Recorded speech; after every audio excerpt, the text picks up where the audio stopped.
My behavior indicates that I'm afraid. Yet the actual perception of fear is elusive. How do I reach and deal with this deep-rooted but unconscious emotion? My behavior indicates that I'm afraid. Yet the actual perception of fear is elusive. How do I reach and deal with this deep-seated but unconscious emotion?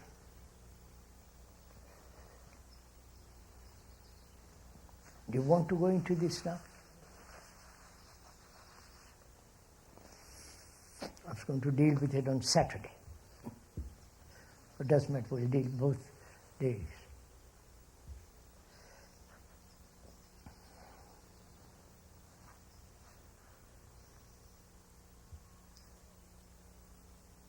If one has observed this problem of fear has existed from time immemorial, right? It has existed with man. And man has lived with it,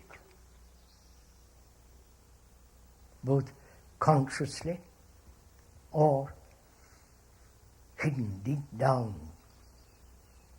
Its roots very, very deep.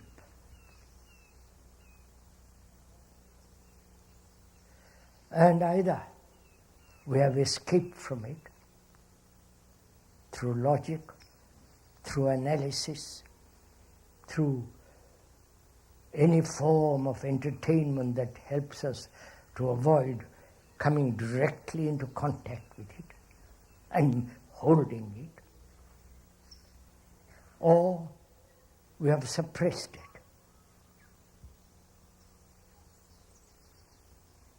Right? We have to do this. Or we neglect it. Say what? We have lived with fear for a million years, so what does it matter now?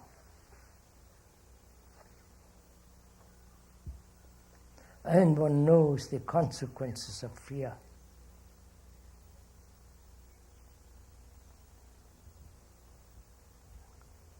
Physical shrinkage,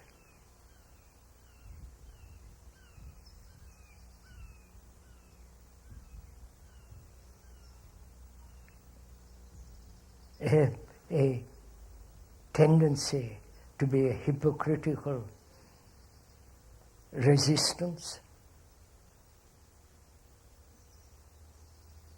an avoidance of the fact that one is really afraid.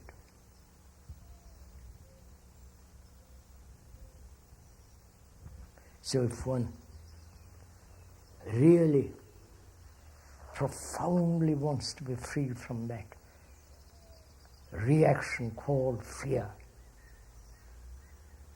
one has to go to the very root of it.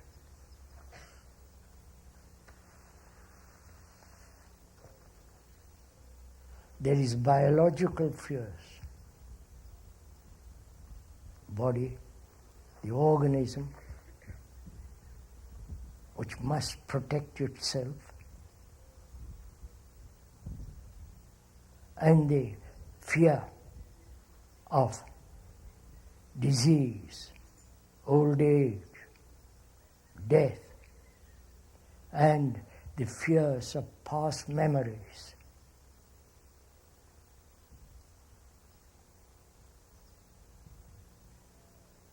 So fear is again a common ground upon which all human beings stand.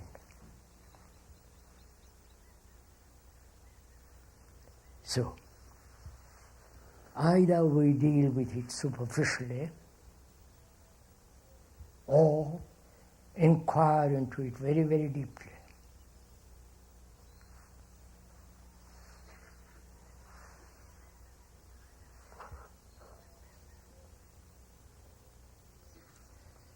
What is the root of fear? One knows various forms of fear. Death, old age, fear of tomorrow, fear of uncertainty, fear of insecurity, fear of not being loved, or loved and not being receiving that love, fear of loneliness, fear of loss, fear of not having anybody to depend on, and so on. There are various forms of fear. The fear of the dark, the fear of light.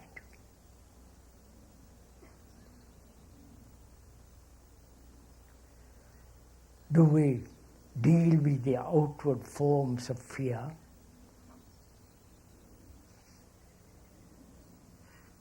That is, I'm afraid of my wife,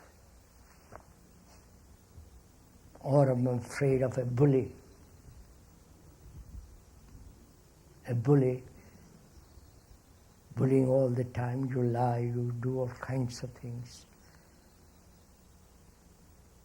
And there is the fear of that constant pressure of an aggressive, slightly demented person.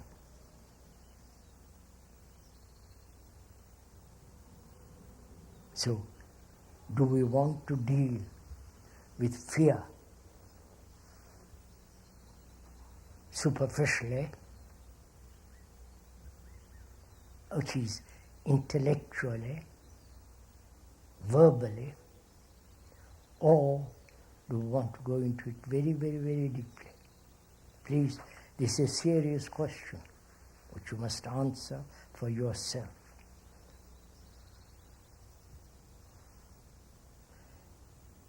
If you want to deal with it superficially, that is endless. It's like a tree. The moment you cut down one branch or one twig of it, there is another one rising. It's perpetual flowering of fear.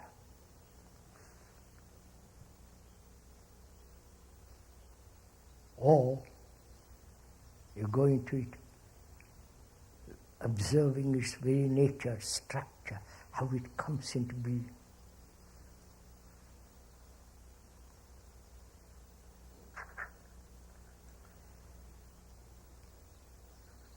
When we want to deal with it deeply, go to the very root of it. What is the root of fear?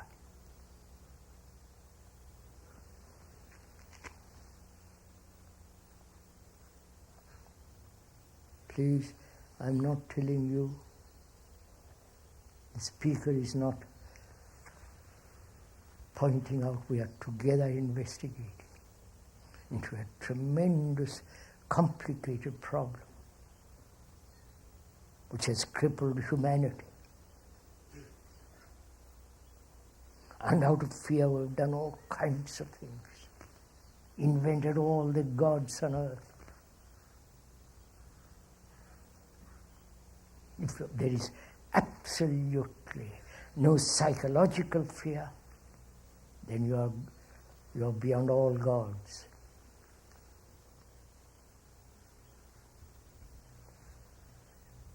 So what is basically the root of fear?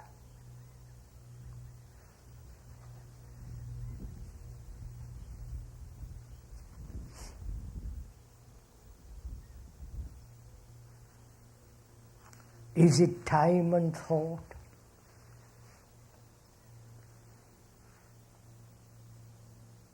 Please, we are investigating. I'm not telling you. I'm questioning. Is it time, the future, or the past?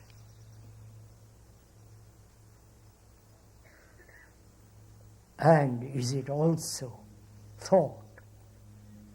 Thinking about the future, thinking about the past, thinking what might happen, or what has happened. The future is time. The past is time. The past, modifying itself in the present, moves towards tomorrow, the future. The remembrance of an incident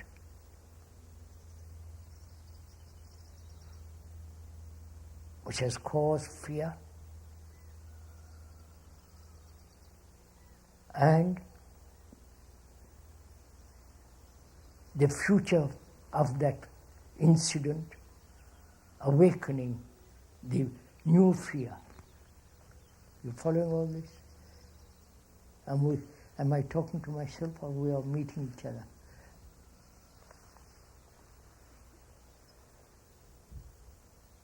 So there is horizontal fear and vertical fear. Right? So we're asking, is it time?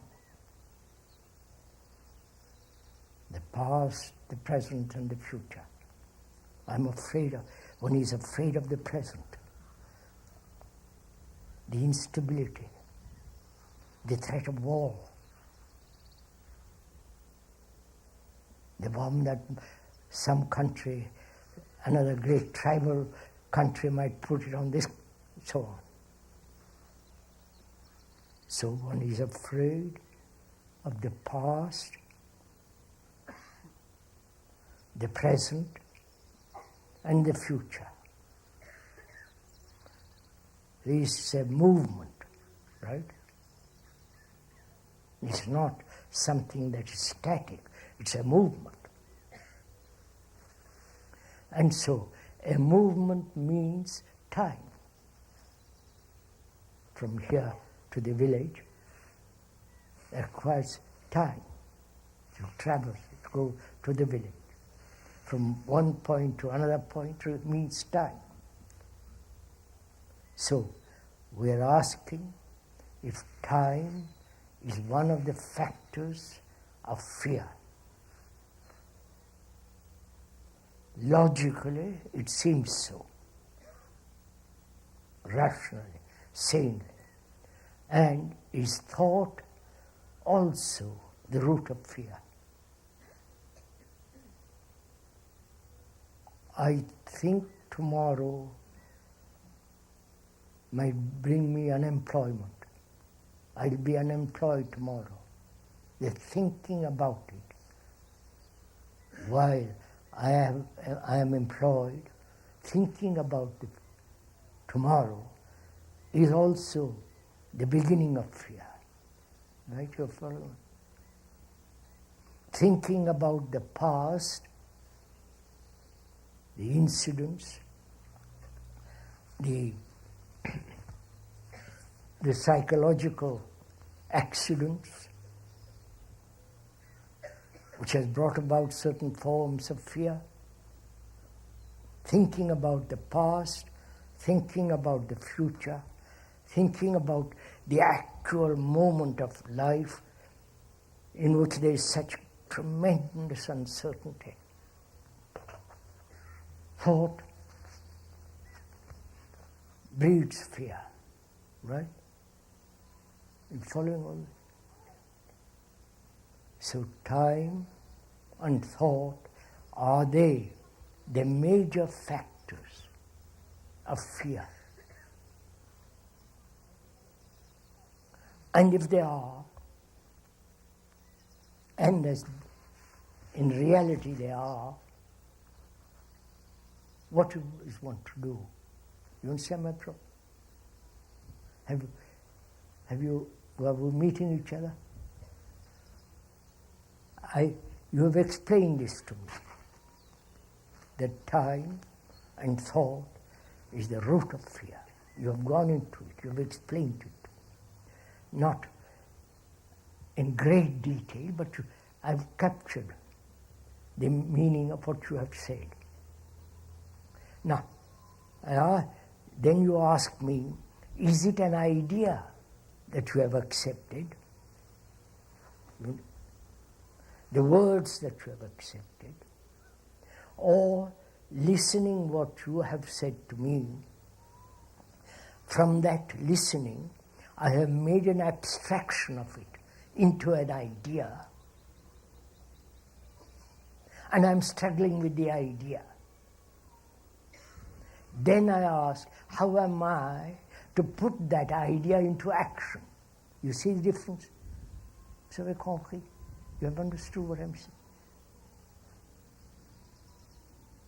Is this clear? No. We have the habit of making abstractions of a fact. Those abstractions become ideals, ideas, concepts, conclusions, all verbal. And then I ask myself, how am I to carry out these ideals, these ideas, these concepts, that time and thought are the root of fear? You understood?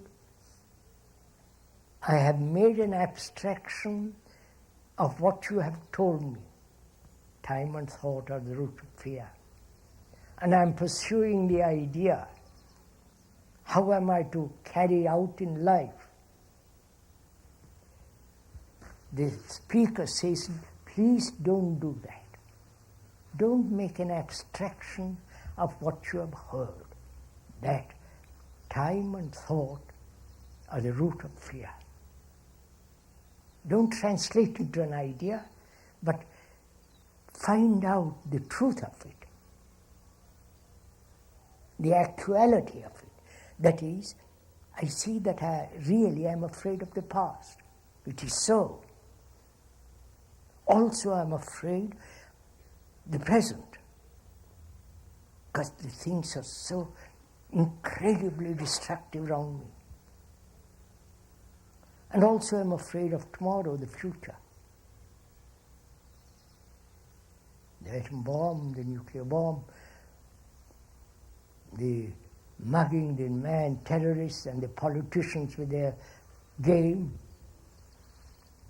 That's the present, so also the future. So, I realize, I see the fact, not the idea, that time and thought are the root of fear. Next Saturday I'll go into much more in a different way.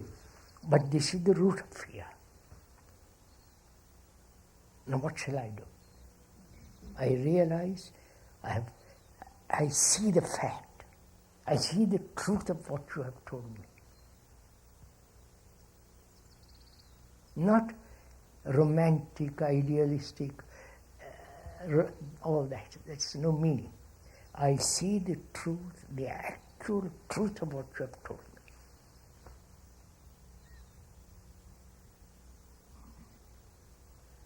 Then the difficulty arises, if you have gone that far.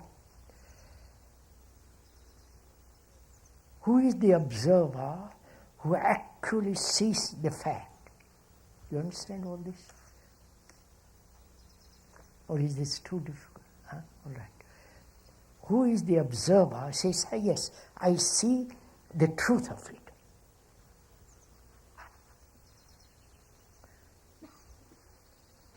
Is the observer different from what he sees? You understand my question?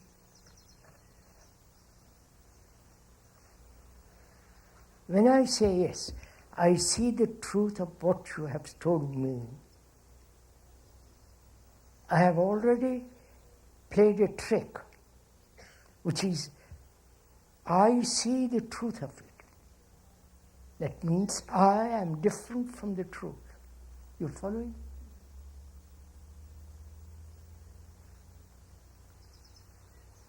Right? Is this clear?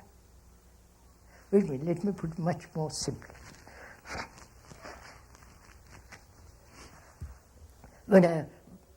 when I'm angry,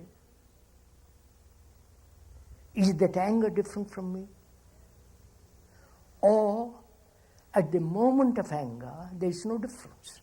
There is this tremendous reaction.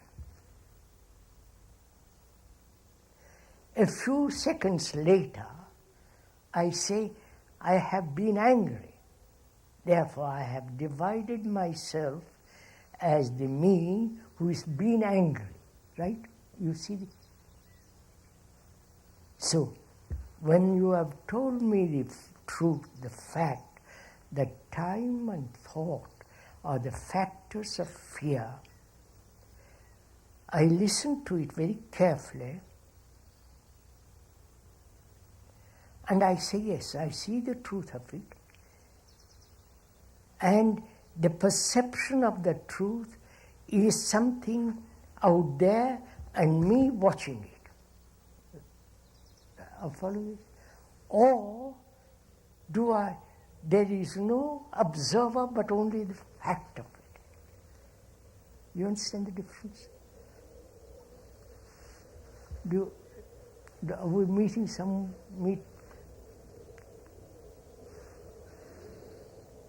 I observe that tree.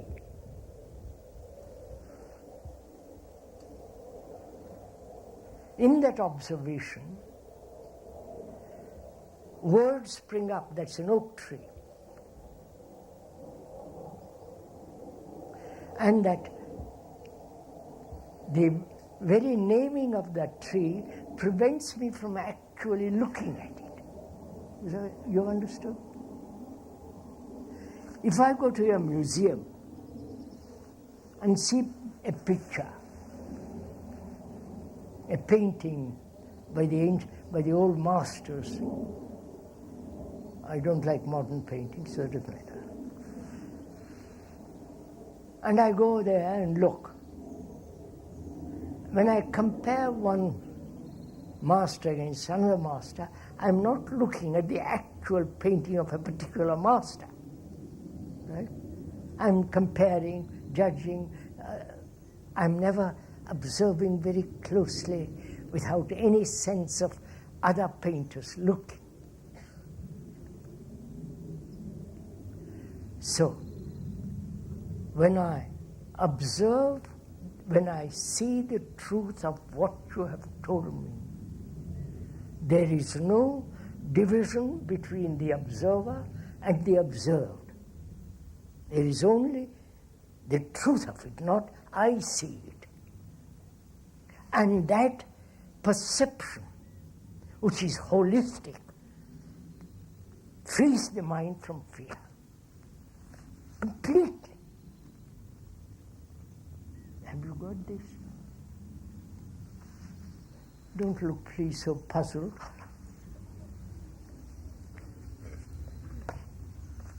Look, sir.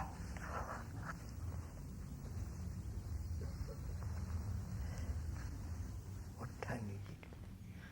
12:30. Okay. You're not tired? Can you go on with this?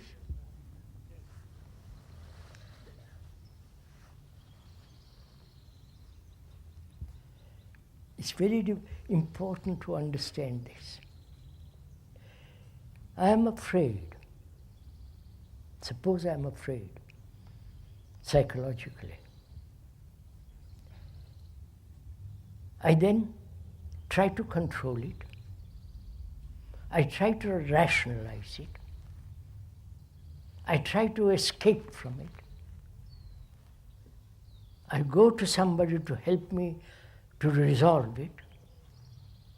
So I'm always acting on it. Is that clear? That's what we are all doing.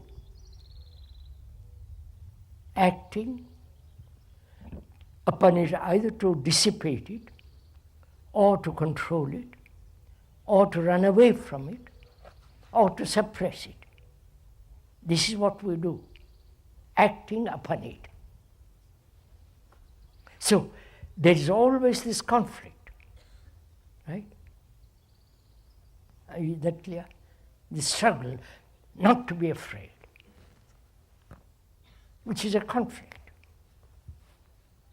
Now, can that conflict end? You see, I'm putting the question differently. Can that conflict between me and the fear, me controlling the fear, suppressing and so on, and thereby this division which inevitably brings conflict, can that conflict end? You get the point? That's my question. I say, how can that conflict end? Why does this division between the me, the I, who is trying to suppress, control, dominate fear, why is there this division? Is this division actual?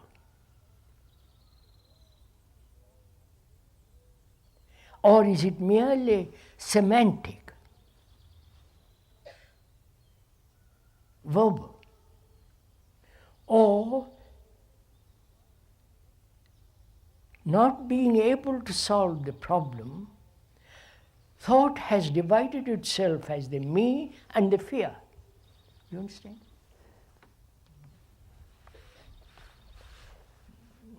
Am I talking to myself, or can we go on?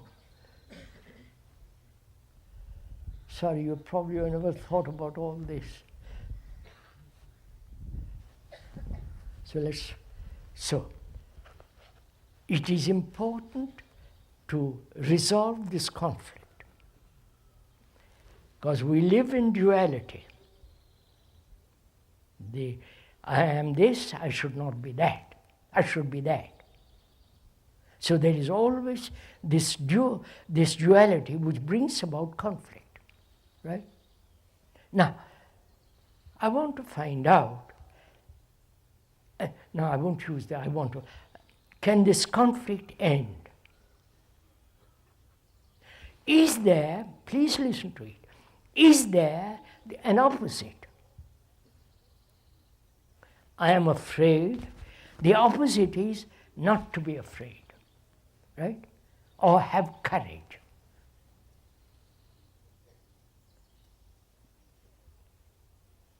Is there an opposite to fear? Or there is only the ending of fear, not the opposite of fear. And if you see all this. So, is there an ending of fear? The ending being no conflict, right? If I end it through conflict, that means I'll go on, it'll be perpetual. You get this? So can this end? To end something, there must be no me who is trying to end it. Right? If I try to end it, I'm in conflict with it. Right? But is there an observation of this reaction called fear without the past interfering with that observation? The past being the remembrances, the many fears I've had. So the past, can it abstain from looking at the fact without the memory of yesterdays? You haven't understood?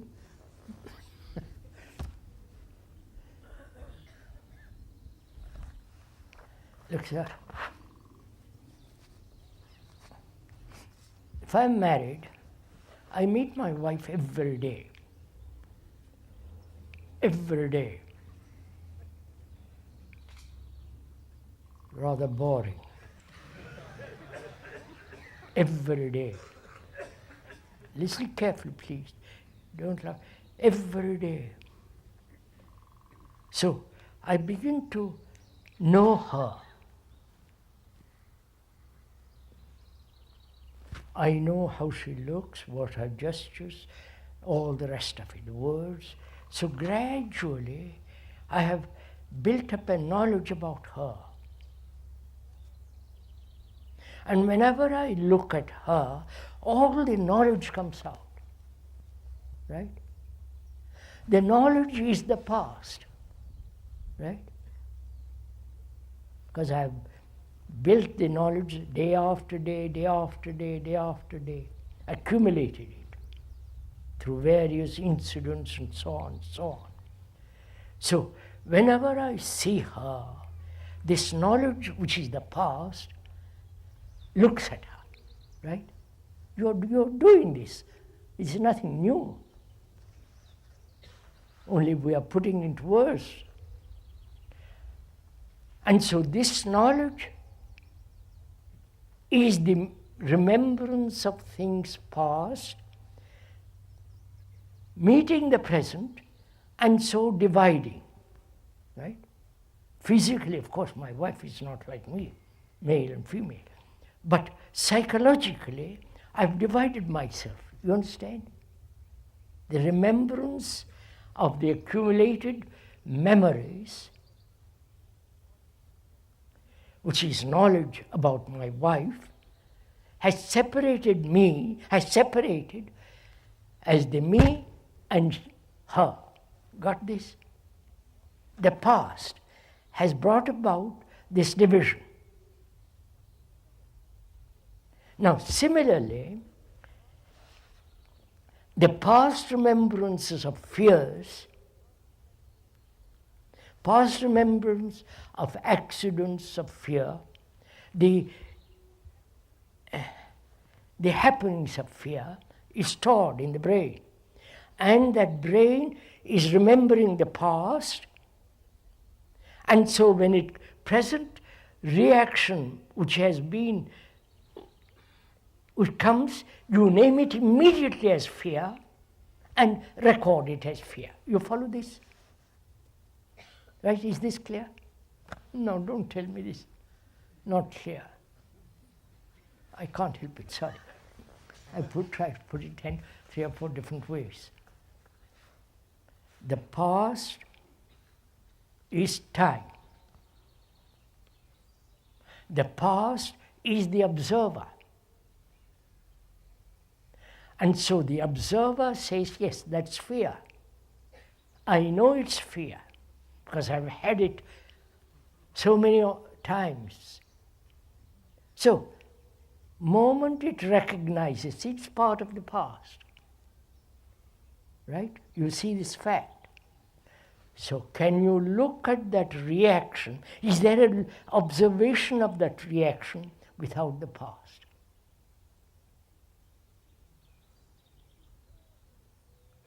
If and when you remember, when the past observes, you maintain the same movement. But when there is an observation without the past, you are looking at it afresh. Which is, when you observe from fear from the past, you are using an energy which has already been employed year after year, right? That's a wastage of energy. Is there a new energy that meets this fear without the past? You understand the question now? Oh, for God's sake.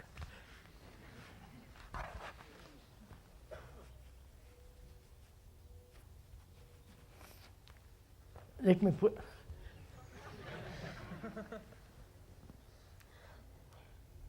You see, fear exists only, I realize one sees the truth that time and thought are the root of fear.